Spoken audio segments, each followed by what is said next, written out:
Kami datang kepadamu Tuhan. Kami mengucap syukur buat pemeliharaanmu atas hidup kami.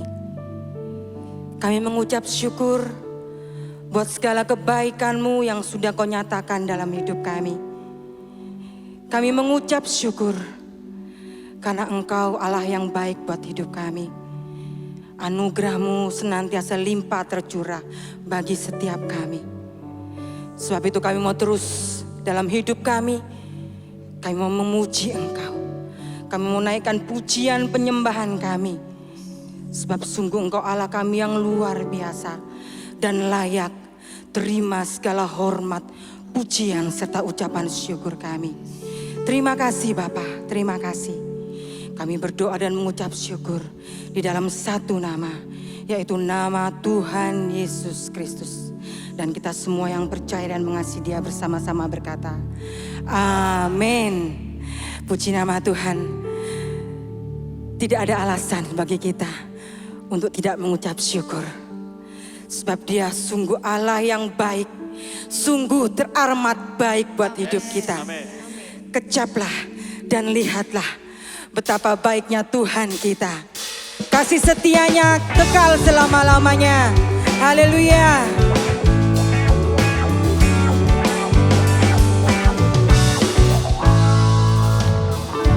Kecaplah dan lihatlah betapa baiknya Tuhan itu.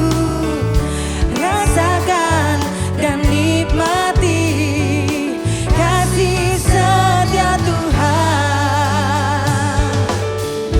Kecaplah dan lihat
Sekalipun kami ada dalam lembah kekelaman, kasih setiamu kekal selama-lamanya bagi kami Tuhan.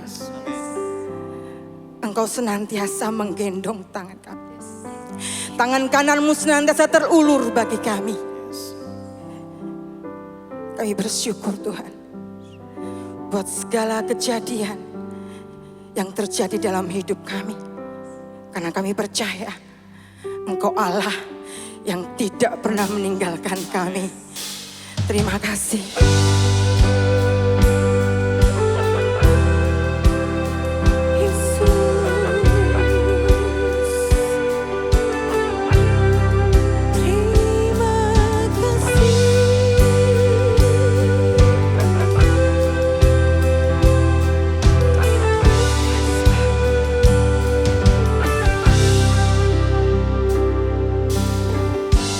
Banyak yang kau perbuat.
Benar Tuhan, kami sangat bersyukur banyak perbuatan-Mu terhadap hamba-Mu. Dan hamba-Mu juga percaya banyak perbuatan-Mu untuk anak-anak-Mu yang mengasihi Engkau. Kami tahu Tuhan ke depan Engkau merencanakan yang jauh-jauh lebih indah. Yang tidak pernah kami pikirkan, yang tidak pernah kami lihat. Engkau telah sediakan bagi kami. Karena itu Tuhan, hamba-Mu berdoa untuk seluruh pendengar yang sekarang mendengarkan, urapi kami sekalian. Supaya firman-Mu benar-benar menjadi Tuhan jalan kelepasan, bahkan persiapan untuk hari yang paling mulia. Pertemuan kami dengan Engkau Yesus. Terima kasih, berfirmanlah dan kami siap mendengar. Dalam nama Tuhan Yesus kami panjatkan doa kami. Siap kita percaya berkata bersama, amin. Shalom teman-teman semua. Dalam masa yang sukar ini, Tuhan izinkan supaya kita ada waktu banyak untuk berdiam dan untuk memikirkan ke depan apa yang harus kita lakukan. Sudah melihat gambar ini, gambar daripada kijang, matanya luar biasa. Saya sudah katakan dia mempunyai sudut pandang 310 derajat. Ya, telinganya luar biasa peka, sesuatu yang hanya bergerak sedikit dia sudah dengar. Saudaraku, dan inilah yang harus kita miliki. Memiliki mata dan telinga, tapi bukan biasa. Ini tentang nubuat, artinya yang tidak kelihatan. Ya seperti mata kijang ini. Dia bisa memperhatikan yang orang tidak lihat, dia lihat. Ya, dia bisa mendengar orang yang tidak dengar. Nah, dia bisa dengar. Kita mesti mempunyai seperti itu. Ya, kata nubuat berarti apa yang akan terjadi kemudian yang tidak kelihatan. Tapi itu menjadi fakta. Dan ini adalah gambar di mana Tuhan mengajak 3 muridnya naik ke gunung. Ya, ini sebagai satu sampel. Satu contoh ini loh. Nanti kalau aku datang seperti ini. Ya, dan nanti yang benar itu seperti gambar yang di sebelah kanan. Benar-benar gereja Tuhan itu nanti akan ketemu dengan Tuhan. Jadi Tuhan itu sering memberikan pendahuluan lebih dulu. Ya, supaya orang itu bisa menyaksikan benar bahwa Tuhan itu Raja. Mari kita baca ayat yang luar biasa ini, 1 Korintus 2 ayat 9-10. Tetapi seperti ada tertulis, apa yang tidak pernah dilihat oleh mata, dan tidak pernah didengar oleh telinga, dan yang tidak pernah timbul di dalam hati manusia, semua yang disediakan Allah untuk mereka yang mengasihi Dia, karena kepada kita Allah telah menyatakannya oleh Roh, sebab Roh menyelidiki segala sesuatu, bahkan hal-hal yang tersembunyi dalam diri Allah. Iya, apa yang tidak pernah. Jadi Tuhan itu sediakan sesuatu yang tidak pernah dilihat dengan mata, didengar telinga, bahkan yang timbul, saudara pikir bagaimana itu Tuhan sudah sediakan. Tapi kepada mereka yang mengasihi, nah ini syarat, ya.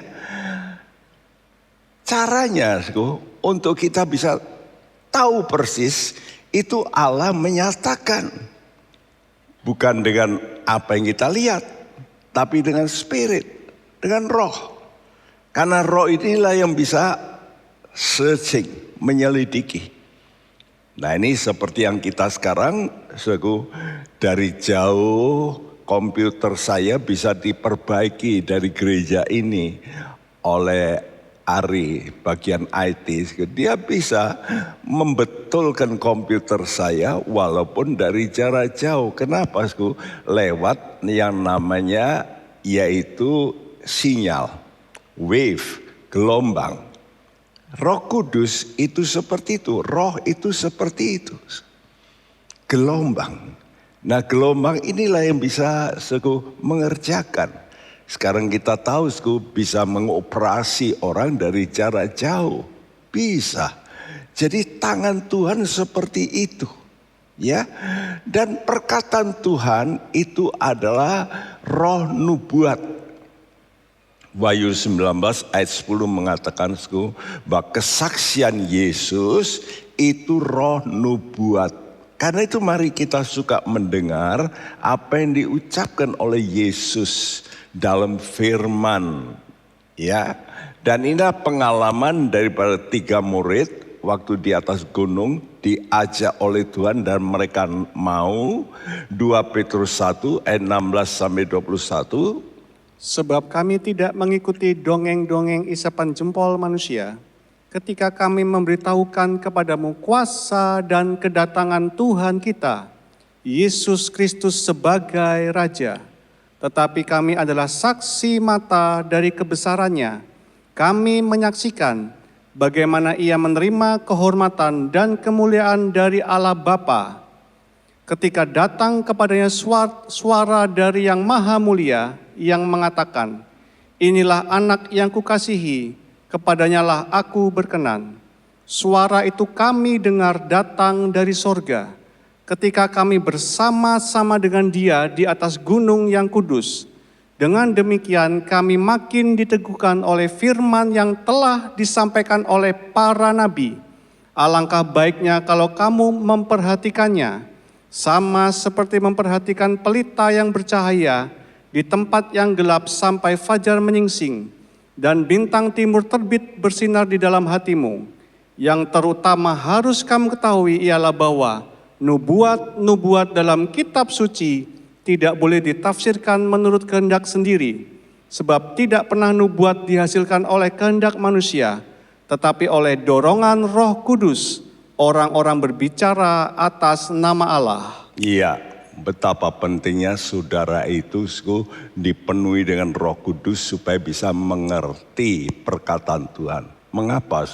Sebab kita sekarang model Tuhan menangani manusia tidak seperti dulu, ya. Seperti Bapak Abraham, mereka melihat dengan mata ini jasmani, mereka lihat, ya. Begitu juga murid-murid. Kenapa mereka ngalami begitu? Karena waktu itu belum ada Alkitab, ya. Dan Roh Kudus tidak dicurahkan kepada semua orang, tidak. Jadi zaman dulu memang beda cara Tuhan mendekati, menerangkan dengan cara yang berbeda dengan sekarang. Ya, namun sekarang Tuhan sudah memberikan segala perkara yang penting, yang tidak perlu kita lihat. Jadi waktu mereka mengalami ini adalah pengalaman kuasa dan kedatangan Tuhan kita Yesus Kristus sebagai Raja. Jadi ini satu sampel, contoh model ini loh. Nanti kalau aku datang itu seperti ini. Ya, waktu Yesus kemuliaannya luar biasa. Dan itu pernah dilihat juga oleh Yohanes. Dalam Wahyu pasal yang pertama dia melihat Tuhan yang dahsyat. Ya. Dan 3 murid ini menjadi saksi mata dari kebesarannya. Bagaimana Yesus menerima kemuliaan dari Allah Bapa, ya. Bahkan ada suara. Nah, bukan aja mata mereka, tapi mereka dengar. Suara itu datang dari yang maha mulia. Wow, luar biasa. Inilah anak yang kukasihi. Karena itu kalau kita juga mengasihi Tuhan, kita akan dikasihi. Karena ini ukuran Allah berkenan atau tidak, saudaraku. Dan suara itu kami dengar, ini dengar. Di mana bisa dengar? Bersama-sama dengan dia di atas gunung yang kudus. Nah, pengalaman ini membuat hati kami dikatakan diteguhkan oleh firman nubuat yang disampaikan oleh para nabi. Karena itu dipesankan alangkah baiknya kalau kamu memperhatikan. Jadi kalau baca Alkitab itu memperhatikan begitu rupa. Sama seperti memperhatikan pelita yang berjaya di tempat gelap. Kalau orang lagi kesasar di hutan, lalu ada lampu. Wah, itu harapan. Ya, nah kita juga begitu di dunia kita yang gelap ini, Tuhan memberikan firman Tuhan supaya kita bisa melihat tuh masih ada jalan, masih ada harapan. Tapi yang terutama diberitahu kepada kita, nubuat dalam kitab suci tidak boleh ditafsir sendiri. Kenapa, Karena Alkitab ini diberikan oleh Tuhan melalui nabi-nabi yang dipenuhi Roh Kudus, lalu mereka tulis. Jadi kalau kita mau mengenal, mengerti, ini tidak bisa pakai otak manusia. Cannot, nggak bisa. Saudara boleh belajar teologi hebat, tapi kalau sudah tidak dibantu dengan Roh Kudus, tidak bisa. Nah, untuk dibantu Roh Kudus ini, saudara mesti hidup kudus. Karena itu orang penafsir hamba Tuhan kalau hidupnya enggak kudus, ya tafsirannya pasti salah. Itu bukan Roh Kudus, itu cuma pengetahuan. Makanya banyak orang belajar tentang ilmu teologi, ya. Belajar ilmu itu memang bisa dipelajari. Namanya ilmu itu dipelajari. Tapi kalau hal-hal rohani nggak bisa dipelajari dengan otak. Ini mesti plus Roh Kudus yang disertai tentu hidup yang kudus. Jadi penglihatan di atas gunung yang kudus itu penglihatan nubuat tentang kedatangan Yesus yang akan datang. Ya, sebagai raja yang mulia dan terhormat. Karena itu murid-murid setelah melihat ini mereka berkata, Tuhan, kami tinggal di sini saja. Yuk, kami buat 3 pondok. Ya,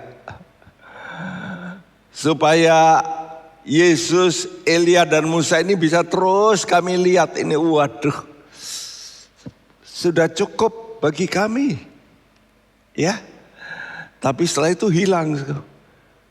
Ya, Musa, Elia hilang. Yesus berubah seperti sedia kala. Tidak bersinar lagi. Itu cuma diberitahu ini loh, next time ini begini, ini yang akan datang ini begini. Jadi ketiga murid ini saksi mata, saksi telinga, model kedatangannya yang mulia.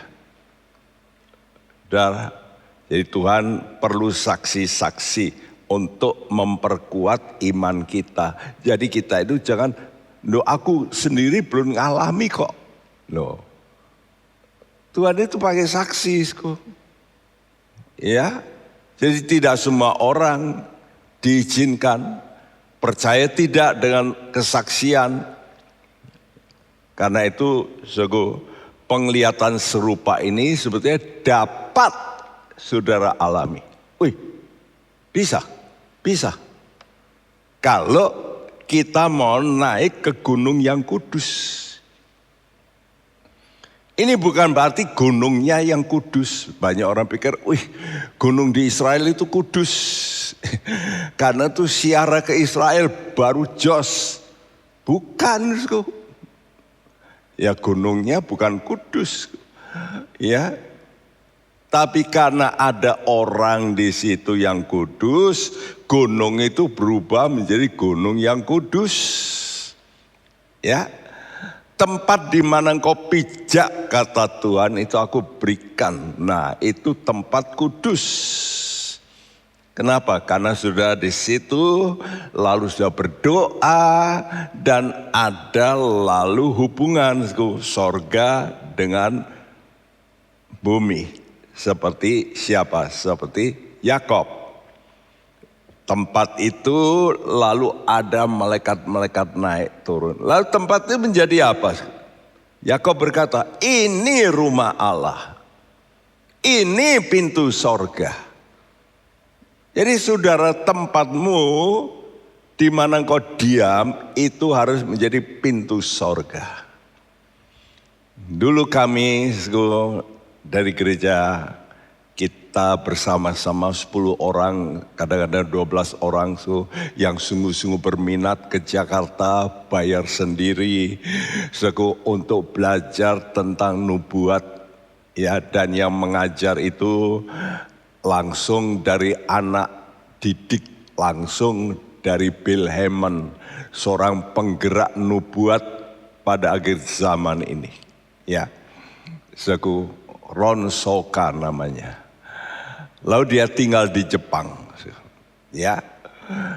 Dan dia menyempatkan datang ke Semarang, ke rumah saya.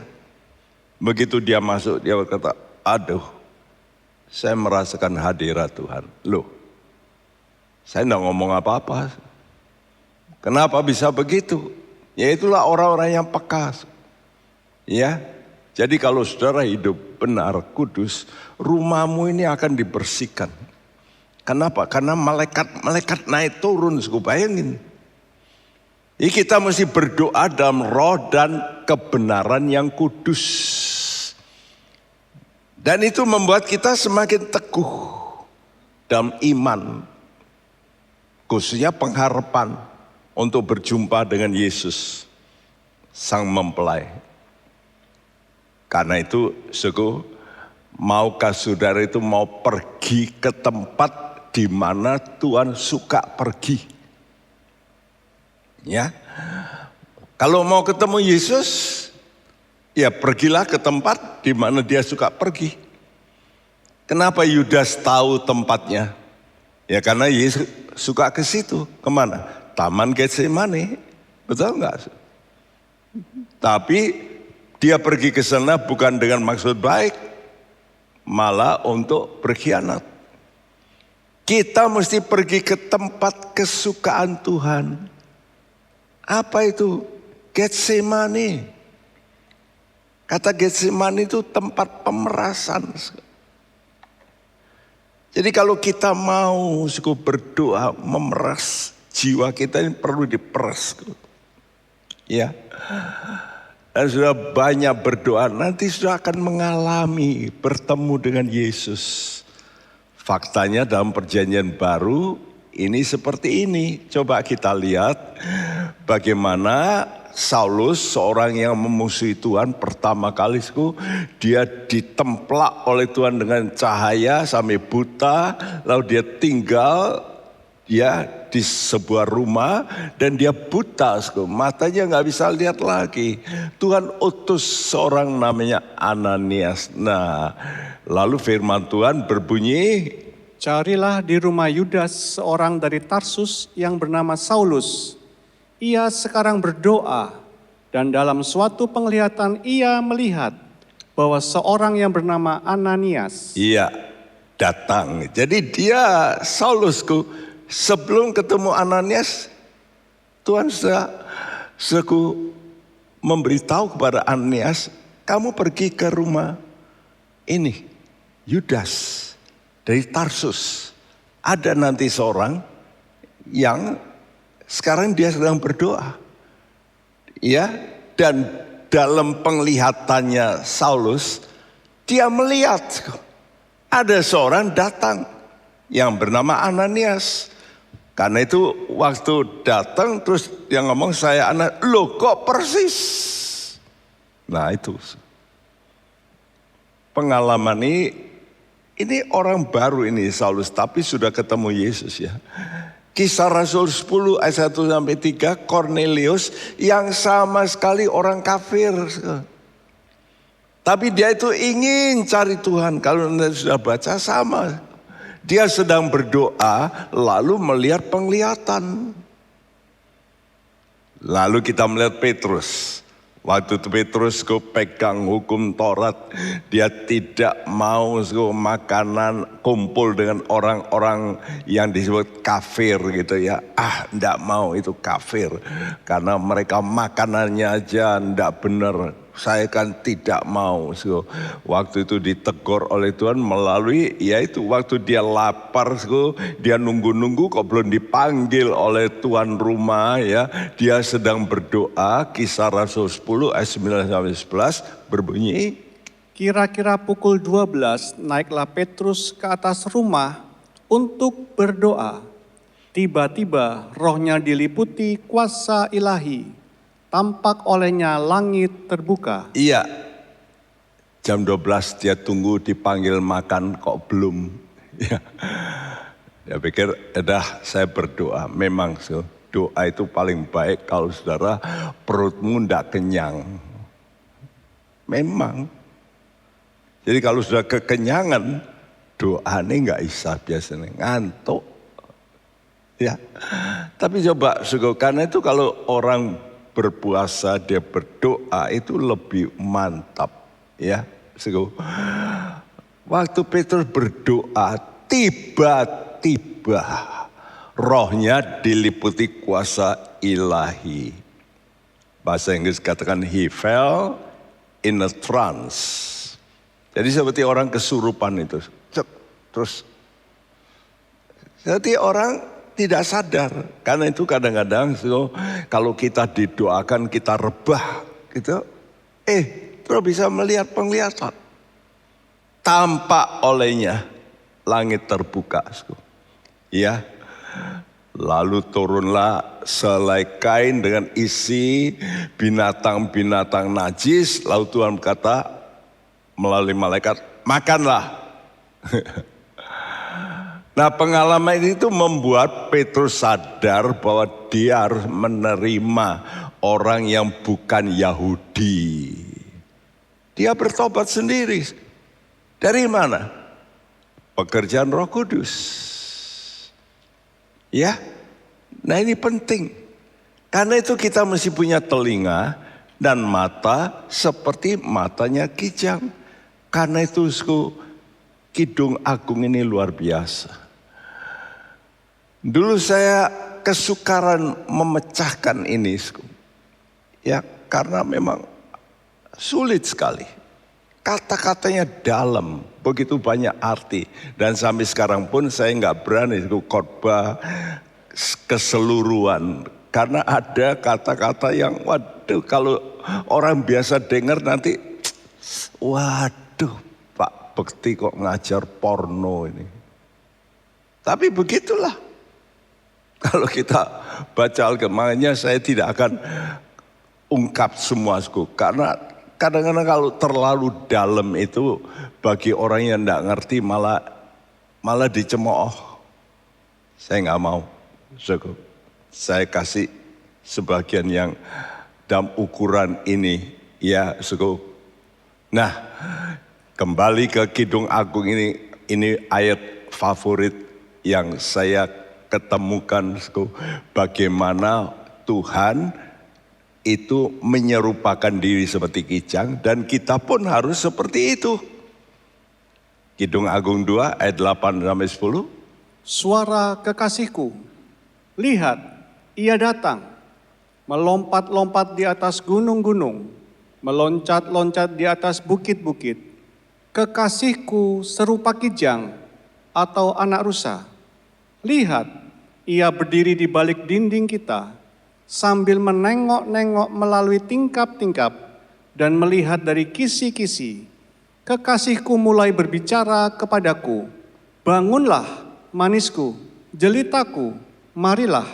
Iya, ini ayat ini di atasnya itu saya ganti. Bahasa Indonesia agak berbeda, tapi Ini suara dari mempelai perempuan yang mendambakan mempelai laki-laki, yaitu Yesus. Dimulai dengan kata suara kekasihku. Berarti apa, Sku? Kita mesti peka. Oh ini kalau ini suaranya Tuhan ini. Jadi karena itu kalau saudara mendengar apa-apa dalam batinmu, engkau mesti bisa membedakan ini suara iblis ini. Ini suara Tuhan. Nah, itu namanya penciuman rohanimu kuat. Ya, jadi saudara bisa mencium, ini bau harum Kristus. Ini suara kekasihku.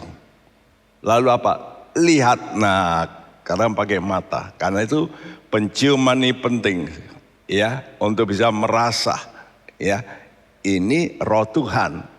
Karena itu kalau sudah pergi ke tempat-tempat yang angker, sudah bisa merasa, aduh, ini bulu kuduk. Saya datang ke rumah seorang yang mau, dia berkata, Pak Bekti tolong kok dari lemari saya ini kok bisa keluar asap. Nah, jalan asap. Ya, lalu pergi ke rak. Lalu saya dengan istri saya masuk rumahnya. Begitu masuk rumahnya, istri saya berkata, waduh kok nggak enak ya rumah ini. Ya, tapi ya kita mesti masuk bukan. Dan dia ceritakan, ada asap keluar dari kamarnya, lemarinya, keluar asap lalu ke rak. Nah saya dekati raknya. Waktu saya dekati saya begini kan aja. Wih, makin dekat ini bulu ini berdiri semua ini bulu Roma. Terus saya cari yang mana paling kuat. Ternyata di situ ada mainan begitu kecil. Saya berkata, wah ini barang berisi nih. Ya, mau nggak? Ya, kami ambil untuk disingkir. Oh mau. Nah sejak itu diambil hilang. Nggak ada lagi. Ya. Jadi kita ini mesti peka. Lalu katakan, lihat. Ia datang. Di mana? Melompat-lompat di atas gunung-gunung. Melompat-loncat di atas bukit-bukit. Loh, saudaraku. Kalau penglihatan itu jauh sekali kan nggak bisa. Itu mata Raja Wali. Tapi mata Kijang ini tidak begitu hebat seperti Raja Wali. Kalau Raja Wali itu bisa 3 kilometer dia bisa lihat objek. Dahsyat memang. Ya. Tapi ini kalau begitu gimana sih? Supaya bisa berkata lihat gitu. Nah kalau Kijang ini juga naik ke gunung bukan? Lalu oleh karena dia naik ke gunung, lalu betul datang ini. Ya, Tuhan yang digambarkan juga sebagai Kijang melompat-lompat, bahkan lalu mendekat. Lihat, ia berdiri di balik dinding. Wih, wah ini makin dekat ini. Sambil menengok-nengok melalui tingkap-tingkap dan melihat dari kisi-kisi. Wah, saya mulai kebingungan ini. Caranya gimana ya Tuhan ini bisa nerobos, ya, meneroboskan suaranya melalui apa? Tingkap-tingkap dan kisi-kisi. Sebab kalau dinding melulu, dinding itu tidak kedengaran. Harus ada namanya tingkap-tingkap dan kisi-kisi. Dan lalu mendengar suara perintah, bangun. Makanya kalau kita sudah hubungan dekat dengan Tuhan itu lalu kita bisa mendengar perintah. Ayo bangun. Ya, dan Tuhan luar biasa kok. Manisku, jelitaku, marilah. Marilah itu bukan begini, bukan. Tapi dikatakan come away. Jadi bangunlah, begitu bangun dipegang oleh Tuhan lalu diajak, yo bareng gitu ya. Come away. Jadi Tuhan itu ingin mengajak kita pergi dari posisi kita. Nah, suaranya dan kehadirannya akan terdengar semakin jelas kalau pertama, kita sebagai mempelai Tuhan ini berlaku seperti kijang di atas pegunungan. Artinya suka berada di gunung-gunung tanaman rempah-rempah. Nah, ini juga. Jadi bukan gunung biasa, gunung yang suka dihadiri Tuhan adalah gunung tanaman rempah-rempah. Dan ini ditulis 2 kali. Kidung Agung 2 ayat 17. Sebelum angin senja berembus dan bayang-bayang menghilang, kembalilah kekasihku, berlakulah seperti kijang, atau seperti anak rusa di atas gunung-gunung tanaman rempah-rempah. Iya, ini sekali lagi suara dari pengantin wanita gereja. Sebelum angin senja. Jadi sebelum sampai gelap, ayo Tuhan, come Lord Jesus. Apakah kita juga begitu? Sebelum nanti dark, betul-betul itu zaman antikris, itu gelap. Apakah kita juga berseru Tuhan, come, datang dulu. Ajak kami pergi. Apa? Ayo toh Tuhan, datang.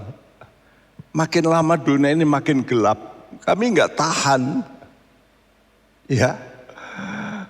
Come away. Ayo Tuhan, kami diajak. Diajak apa? Ya rapture.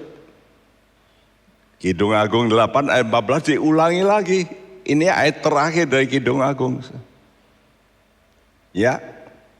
Cepat kekasihku, berlakulah seperti kijang, atau seperti anak rusa di atas gunung-gunung tanaman rempah-rempah. Ya, ini sering saya doakan. Tuhan, datanglah segera Tuhan. Tuhan datang. Kalau enggak anak-anakmu banyak yang rontok. Ngadepi masa sulit tambah sulit.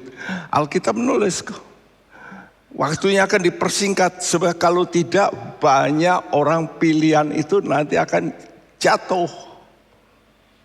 Kita mesti merindukan, come Lord Jesus, come. Di mana? Ya, berlakulah seperti kijang di atas gunung-gunung tanaman rempah-rempah. Mountains of Bethel. Ini ada kata Betel, ini mirip Betel. Ternyata dipisahkan diterjemahkan dari kata Batar. Batar ini memisahkan. Jadi ini gunung pemisahan. Gunung-gunung pemisahan. Ya. Jadi dalam diri kita ini, kalau kita berdoa, itu jangan minta ini, minta itu. Tuhan ngerti apa kebutuhanmu. Kalau enggak engkau minta kelebihan, bahaya, betul enggak? Tuhan itu sebagai papa kok.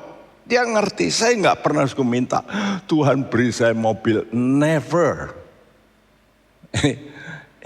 Tuhan kasih mobil. Saya enggak pernah minta begitu. Tuhan, mau saya dikasih uang toh Tuhan untuk bisa keluar negeri. Enggak pernah. Saya enggak pernah minta-minta begitu. Ini penting, saudara, apa yang sudah minta Tuhan bersihkan saya. Pisahkan ini yang masih saya rasakan ganjelan enggak beres. Seringkali hidupku terganggu dengan ini.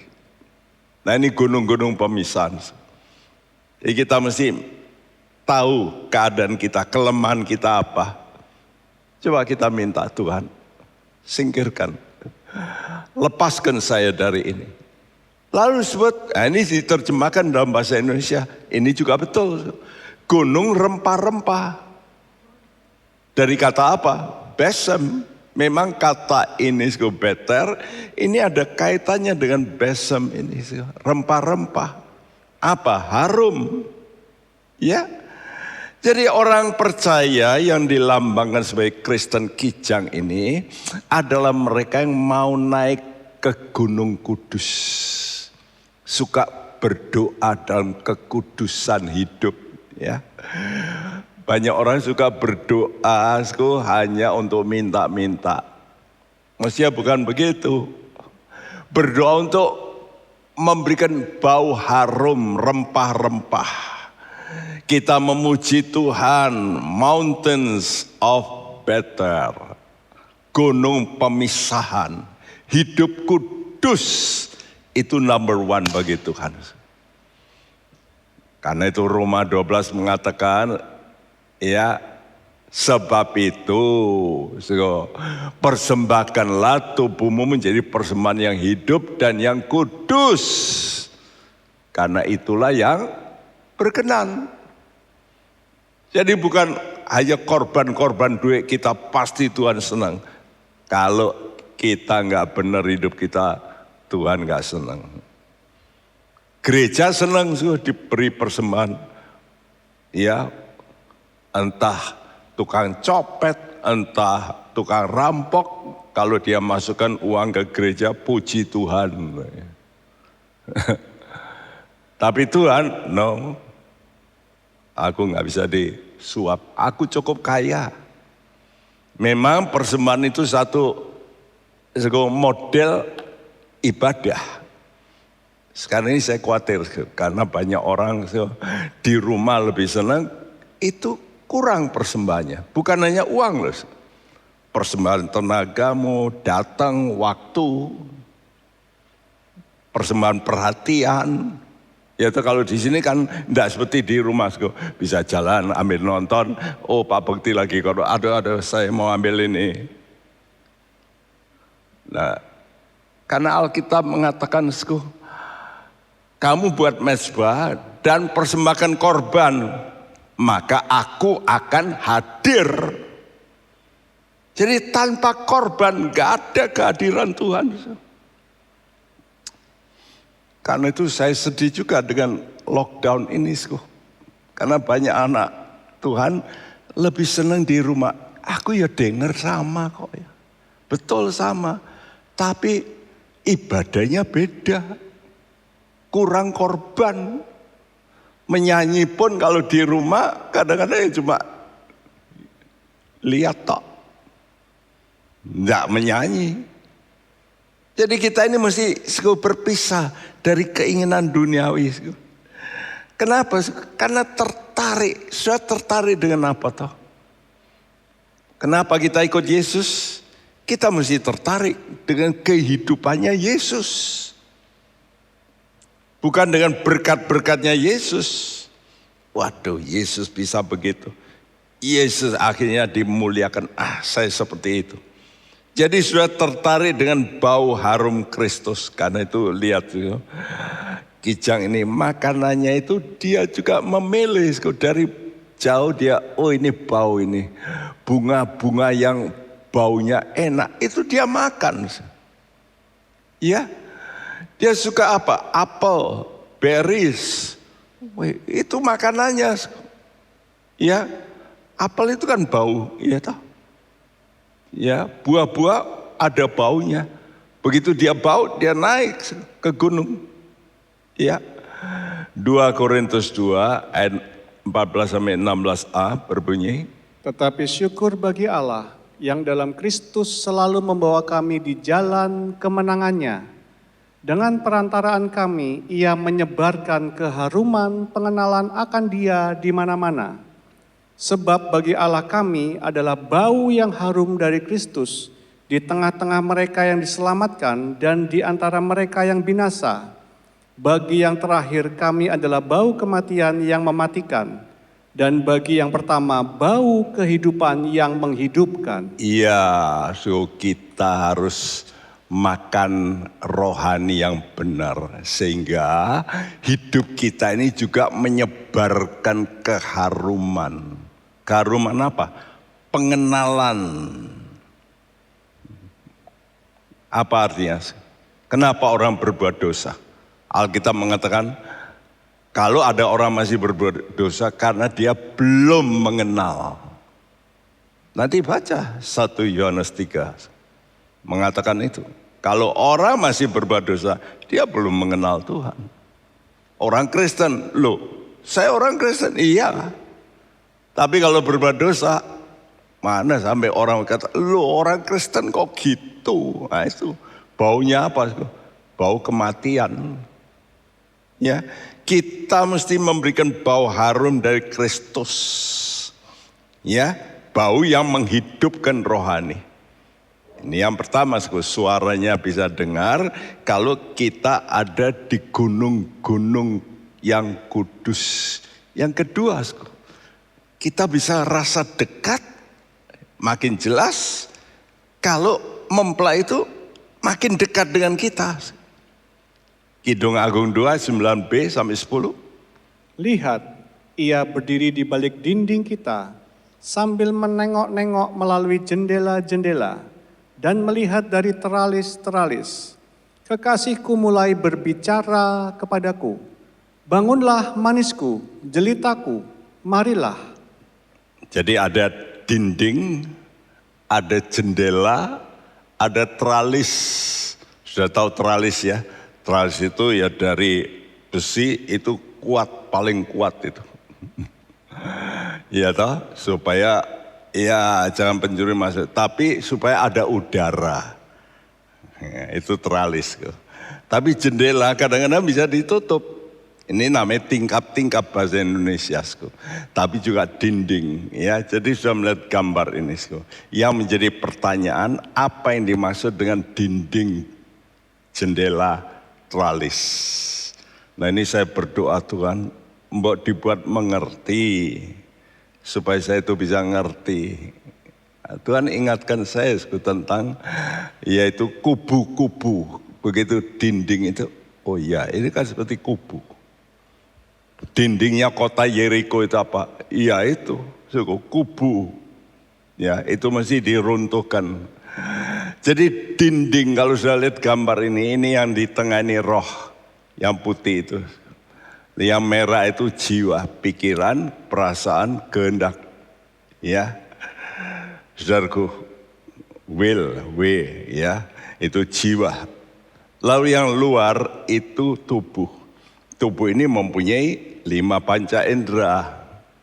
Dan ini semua lubang. Betul? Mata saudara ada lubangnya. Telinga saudara ada lubangnya, ya. Hidung saudara ada lubangnya, mulut saudara ada lubangnya, kulit saudara ada lubangnya, pori-pori. Jadi itu seperti teralis, ya. Begitu saya berdoa, Tuhan kasih ini loh pengertian. Tapi yang paling menjaga kita itu kan dinding ini. Memisahkan ini, pemisah itu dinding ini, ya. Dinding ini roh kita ini roh kesombongan. Nah ini yang memisahkan kita dari Tuhan, ya, yang jadi benteng, seperti dalam 2 Korintus pasal 10 yang berbunyi, kami mematahkan setiap siasat orang dan merubuhkan setiap kubu yang dibangun oleh keangkuhan manusia untuk menentang pengenalan akan Allah. Iya, menentang pengenalan. Tadi dikatakan bau harum pengenalan. Ini menentang. Nah, siapa yang membangun ini? Ya jiwa kita. Pikiran, perasaan, dan kehendak kita, will kita ini membuat benteng itu yang saya beri gambar bundar itu, sirkular itu, ya, membentengi roh kita ini supaya nggak bisa tembus, ya. Tapi puji nama Tuhan, Tuhan lewat telinga ini jendela, ya, teralis, ya, lalu jendela. Nah, jendela ini kan mesti dibuka ya. Ada teralis, kalau nggak dibuka jendelanya ya masih tertutup. Nah, sudah lihat bagaimana Tuhan mendobrak, ya, mendobrak jendela kita ini. Tuhan itu punya kuasa mendobrak. Dengan apa? Dengan kekuatan roh. 1 Korintus 2 ayat 2 pasal 2 ayat 4 dan 5. Baik perkataanku maupun pemberitaanku tidak kusampaikan dengan kata-kata hikmat yang meyakinkan, tetapi dengan keyakinan akan kekuatan roh, supaya iman kamu jangan bergantung pada hikmat manusia, tetapi pada kekuatan Allah. Iya, karena itu setiap hamba Tuhan yang benar, kalau mau khotbah dia mesti berdoa. Supaya apa? Supaya yang bekerja itu bukan cuma dia, tapi roh Tuhan. Ya, jadi Tuhan memakai kekuatan roh melalui memang hamba-hamba Tuhan. Firman-Nya itu disampaikan untuk apa? Masuk mana? Telinga, tralis, ya, dan jendela. Nah, kapan jendela ini buka? Kalau jiwa ini direndahkan. Ya, biasanya melalui masalah, sakit. Kalau sehat, belum mau terima Tuhan. Ya, putus pacar, waduh sakit, mau bunuh diri. Nah, baru orang datang, ya mau terima Yesus. Ya, bisnis runtuh, baru wah cari Tuhan. Jadi kadang-kadang melalui masalah. Sebetulnya kita bisa buka kalau kita rendah hati. Tidak perlu dihantam. Makanya Tuhan kata bukalah hatimu. Aku ketok. Enggak perlu aku dobrak. Aku ketok kamu buka. Ya ini orang yang cukup rendah hati. Membuka jendelanya. Untuk apa? Untuk mendengar. Untuk apa firman Tuhan ini masuk Ibrani 4 ayat 12. Sebab firman Allah hidup dan kuat, dan lebih tajam daripada pedang bermata dua manapun. Ia menusuk amat dalam, sampai memisahkan jiwa dan roh, sendi-sendi dan sumsum. Ia sanggup membedakan pertimbangan dan pikiran hati kita. Iya, Tuhan itu hebat, dengan firman-Nya dia masukkan, dahsyat, ya, terobos. Ya, saya kembalikan ke gambar ini. Jadi saya melihat itu firman Tuhan yang diurapi Roh Kudus masuk telinga itu lalu lewat jendela itu. Ya, gate gitu ya. Nah, ada jalur kecil itu jendela. Ya, jendela ini adalah jiwa kita. Jendela jiwa kita ini kalau mau merendahkan diri, ya kita merendah masuk firman Tuhan, lalu dia mengubah kita. Dan firman Tuhan ini menusuk dalam, memisahkan jiwa dan roh. Tuhan itu ngerti ini jiwa apa roh ini. Ya, kadang-kadang roh orang itu mendambakan, tapi pikirannya menolak, perasaannya menolak, takut mungkin ini itu, tapi ya itulah Tuhan ngerti. Kalau sudah bisa didengar, maka timbul perintah. Maka selanjutnya kekasihku mulai berbicara kepadaku. Ini perintah ini. Bangun. Ya, karena itu saya juga berkata pada rekan-rekan yang sekarang mendengarkan firman ini. Ayo bangun. Tuhan itu menghargai saudara sebagai manisku, jelitaku. Kalau saudara mau nurut, itu kata Tuhan, kamu ini manis. Mungkin muka saudara enggak begitu cantik, enggak masalah. Bagi Tuhan itu, Tuhan tidak mandang rupa, tapi hatimu yang punya sikap yang baik kepada firman Tuhan. Dan kau dihargai Tuhan sebagai apa? Manis, jelita, cantik. Bukankah itu yang dikatakan dalam Kidung Agung? Aku hitam, tapi cantik. Di pemandangan orang, banyak dosa gitu kok. Ya, Lihat orang-orang yang pendosa tapi bertobat, itu di mata Tuhan apa? Cantik. Ya, orang kata, waduh itu orang bobrok. Ya, kalau sudah baca Magdalena itu kan 7 setan. Ada lagi juga perempuan yang namanya bersina. Ya tahu? Sudah baca itu, sehingga Simon berkata, loh Tuhan kok enggak ngerti ya. Ini orang ini kan aduh terkenal nih wanita ini. Ya.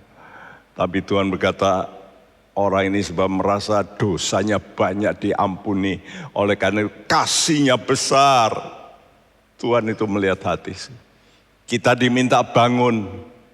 Seperti Elia yang sudah putus asa karena diburu. Nah kita ini juga begitu ya, seringkali capek. Anak-anak Tuhan yang baik itu seringkali, aduh Tuhan kesel. Ngatur orang-orang ini kok gini toh ya. Tapi jangan sudah quit gitu aja.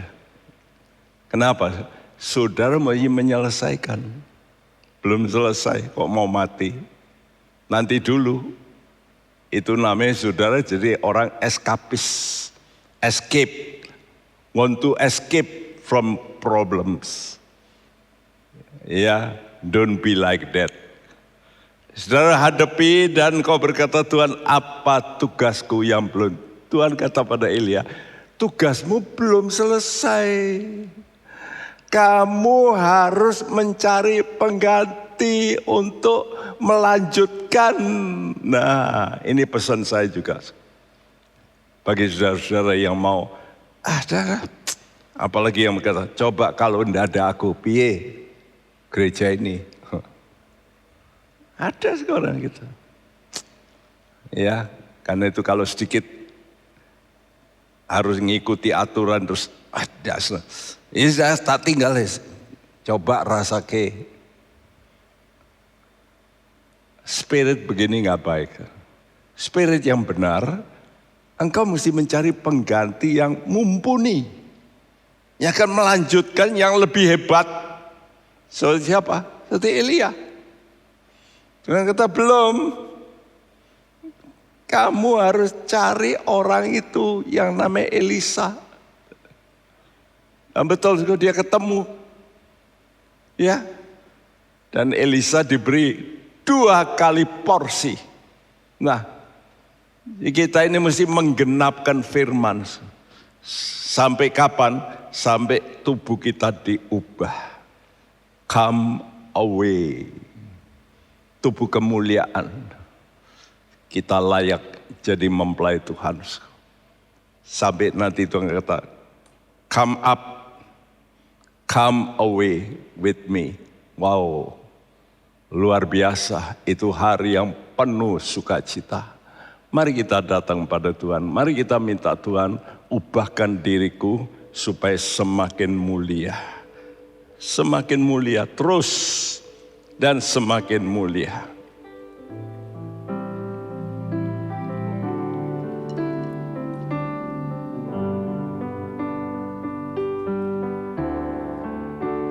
Semakin mulia Dia mengubahku,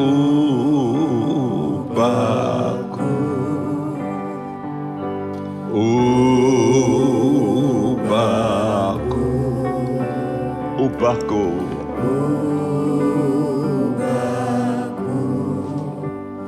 menjadi serupa dengan gambarnya. Dunia saksikan kasihnya. Dia ubahku, dia ubahku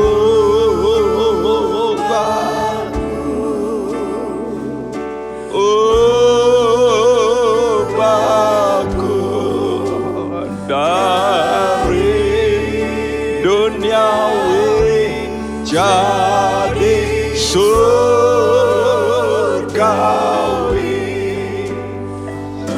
menjadi serupa dengan gambarnya. Dunia saksikan kasih-Nya. Mari kita mau berdiri, saudaraku. Jangan berhenti sebelum sampai kepada titik pengubahan tubuh Anda. Mungkin rohanimu sudah baik, tapi tubuhmu masih tubuh dosa. Tunggu sampai kita diubah seperti Yesus dalam kemuliaan yang luar biasa. Biar ini menjadi kerinduan kita, dan mari kita berdiri bersama menyanyikan, Tuhan, aku mau diubah semakin mulia, semakin mulia. Haleluya, haleluya.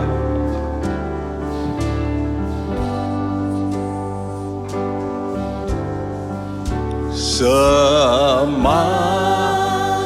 mulia Dia mengubahku,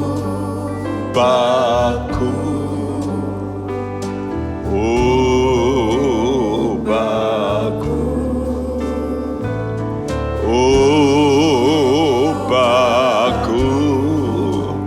menjadi serupa dengan gambarnya.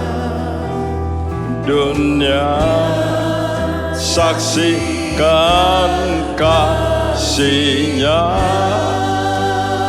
Berseru pada Tuhan, Dia ubahku.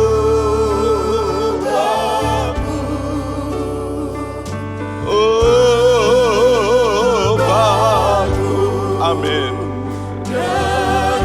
Dari duniawi Tuhan jadi surgawi,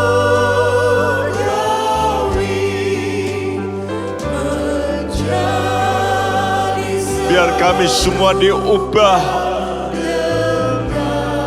serupa Engkau, Yesus.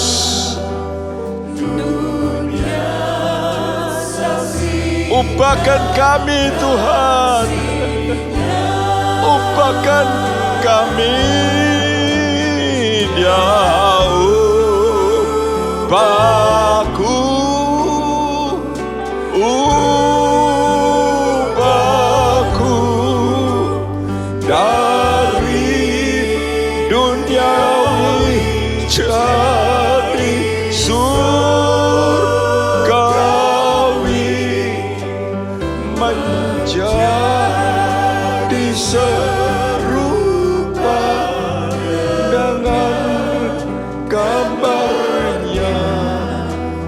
Dunia saksikan. Sekali lagi dengan permohonan berseru pada Tuhan,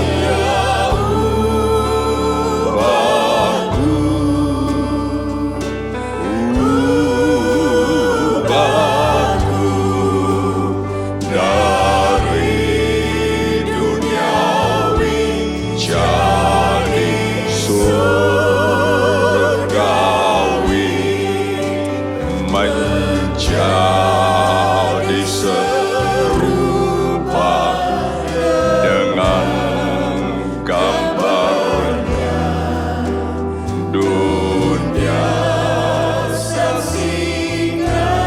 Dunia saksikan kasih-Nya. Dunia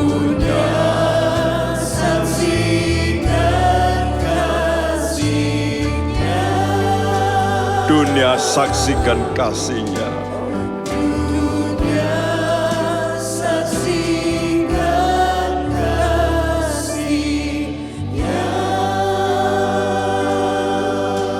Ubah kami, ubah kami, ya Roh Kudus.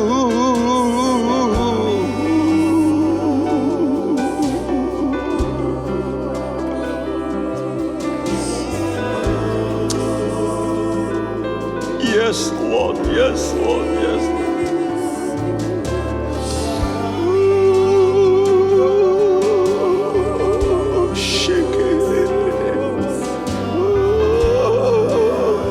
Yes Tuhan, ya Tuhan, ubah anak-anak-Mu, ubah kami.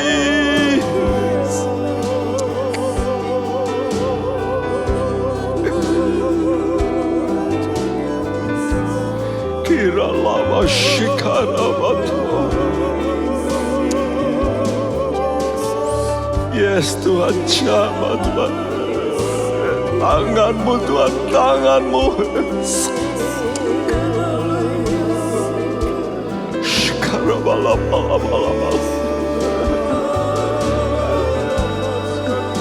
Ya Tuhan, yes Tuhan, yes Tuhan, ya Tuhan, Roh Kudus.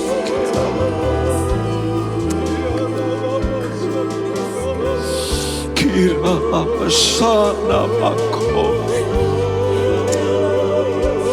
Jamah Tuhan. Jamah Tuhan,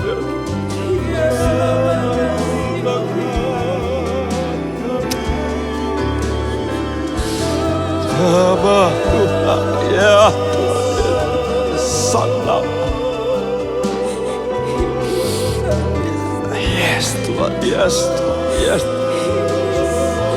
Kurasi dan Jesus.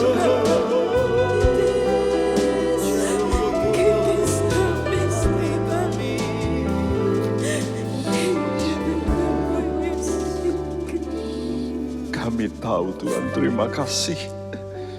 Kalau kami mau melembutkan hati kami, tangan-Mu akan membentuk kami jauh lebih baik lagi. Dan ubahkan hati kami ini, Tuhan. Sekarang sentuh anak-anak-Mu dengan Roh-Mu yang kudus. Bagian-bagian yang belum baik dari diri kami masing-masing. Ya Roh Kudus. Ya Roh Kudus. Ya Roh Kudus. Sentuh Tuhan, sentuh. Ubahkan kami. Kami buka jendela kami. Kami buka jendela kami. Dan biar suara-Mu menembus dalam. Suara-Mu yang bisa menghidupkan, membangkitkan. Terima kasih Tuhan, terima kasih, terima kasih, terima kasih. Bekerja lebih dalam Tuhan dalam hati anak-anak-Mu. Terima kasih Bapa. Dan berkati semua anak-anak-Mu dengan pembaruan hati yang baru. Tuhan, hidup yang baru, kekuatan yang baru, sukacita yang baru, kesehatan yang baru. Terima kasih. Kami juga berdoa untuk pemerintahan kami, biar Engkau juga pakai Tuhan pimpinan negara kami seluruhnya, dari paling tertinggi Pak Presiden sampai yang ke bawah. Tuhan juga TNI Polri, Tuhan menjaga keamanan negara kami. Terima kasih Tuhan, terima kasih, terima kasih. Dan sekarang kami mau menerima berkat-Mu. Terimalah teman-teman berkat daripada Allah Bapa kita, dari Tuhan kita Yesus Kristus, dan persekutuan Roh Kudus. Tuhan memberkati engkau dan melindungi engkau, Tuhan menyinari engkau dengan wajahnya dan memberi engkau kasih karunia. Tuhan menghadapkan wajahnya padamu dan memberikan engkau damai sejahtera. Mulai hari ini sampai Maranatha Dia datang kembali. Siap kita yang percaya berkata amin. Tuhan memberkati. Hai Inspiration People, jangan lupa untuk mengikuti iGen Online Service setiap Sabtu jam 5 sore di YouTube channel Generasi Inspirasi. God bless.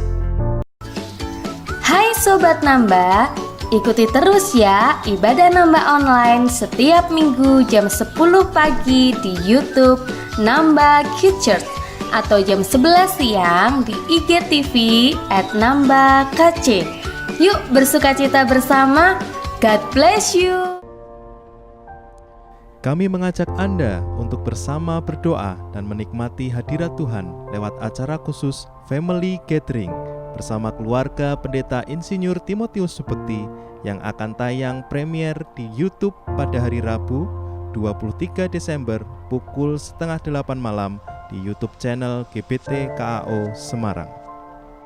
Penyaluran kolekte maupun persembahan lainnya dapat dilakukan melalui transfer ke nomor rekening gereja dengan nomor 009 707 2071 atas nama Megawati dan Lee Irwande atau dengan scan QR Code berikut ini.